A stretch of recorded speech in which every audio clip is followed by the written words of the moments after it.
Hi everybody, this is Carol Ann, Badass Mommy. I am here to get you started on your vaccine research. Um, so I will post some links to information underneath the video here, and then also I will post a link to my blog so that you can, continue your research and read up on some other things.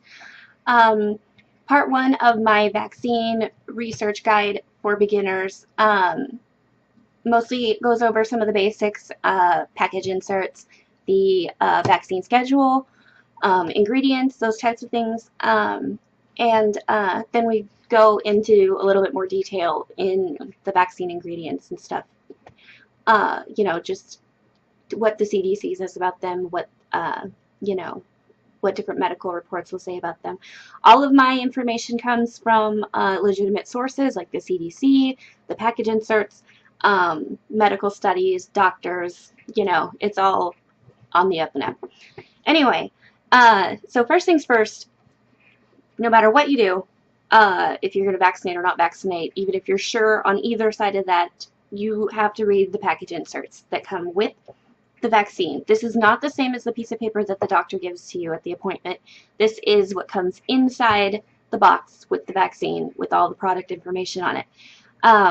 Things that you will read in there are, side effects, what it is that the vaccine is used for, things like that, people who should not receive the vaccine, things of that nature.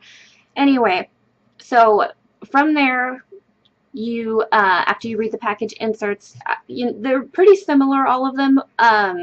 So if I were you, I would pick, a minimum of like 4, pick different manufacturers, just to get a feel for their different package inserts, because most of the ones from Merck are very similar. Most of the ones from GlaxoSmithKline are pretty similar as far as format goes.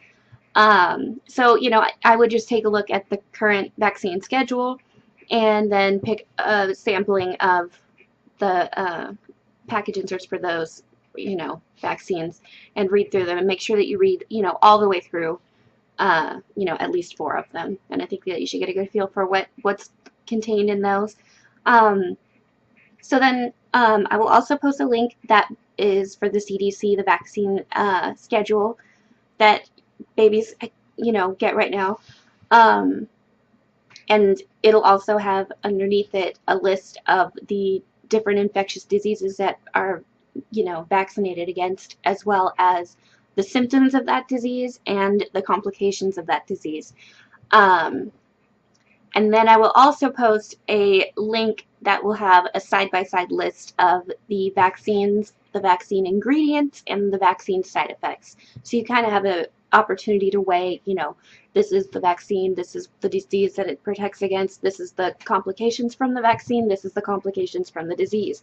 Just so you can balance and weigh those options yourself. Hi, Bailey. Can I use an umbrella? No. They're playing in the sprinkler. Anyway, so I think that it will get you started. I will also would like to put an image underneath here, a link to an image that shows the difference in vaccine schedule from 1983 to 2013, because I think that is an important thing to understand. A lot of parents our age, in their mid to late 20s, for a little bit longer, we're vaccinated on a very different schedule than the kids are vaccinated on today. When we were children, we received, 10 to 12 vaccines, and kids these days are receiving like 36 to 38 vaccines by the time they're 6 years old, which is significantly a lot more. So one of the important questions to ask yourself is, why are kids receiving so many more vaccines now than we were when we were kids? Were people really falling down and dying in the streets when we were kids? Were there a lot of people, who died of chickenpox and hepatitis B when we were kids? That's an important thing to ask yourself when you're doing your research, is why do we vaccinate for so many different things? The United States is the most vaccinated country in the world. And we certainly don't have the health record to support that many vaccines. We vaccinate more than a lot of third world countries do. and it doesn't seem to be doing us a whole lot of good because we have very high infant mortality rates. We have very high maternal death rate.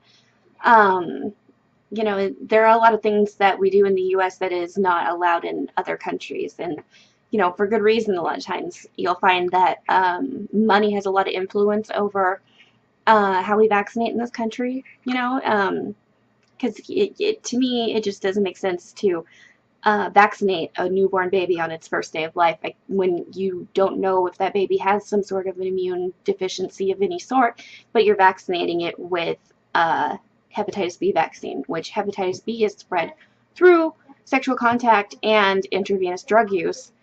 Um, and, if somebody who has hepatitis tries to zombie eat your face off, those are pretty much the only ways that you can get hepatitis. And, those just really aren't behaviors that newborn babies usually engage in. I mean, maybe in other countries they have like intravenous drug using hooker babies who eat people's faces. But here in America, that's not really a big risk. It's just not very plausible. Anyway, so it's important to be a critical thinker when it comes to this. Just because it is the norm and what's expected of you, it hasn't always been this way. Vaccines have only been around for a handful of decades. Um, so it's important to ask, why, and it's okay to question things like vaccines and any medication and anything that goes into your child. It's healthy for parents to take the time to learn about these sorts of things and do what's best for their own children. And whatever you decide to go with in the end, that is what's right for your family, and you should feel good about your decision, and it should always be made on knowledge and facts rather than fear. Fear, whether it be fear of the disease or fear of the vaccine, that just isn't a good reason to do anything. Your best case scenario is going to be to arm yourself with all the knowledge that you're going to need on disease, infectious diseases, vaccines, how to build a healthy immune system, those types of things, and just make the best decision for your own family. Anyway, I hope you will check out my blog. I'll put a link to that underneath the video as well. It is carolanbadassmommy.wordpress.com, and you can also find me on Facebook. Anyway, thank you for tuning into my first vlog. It was super fun. Bye.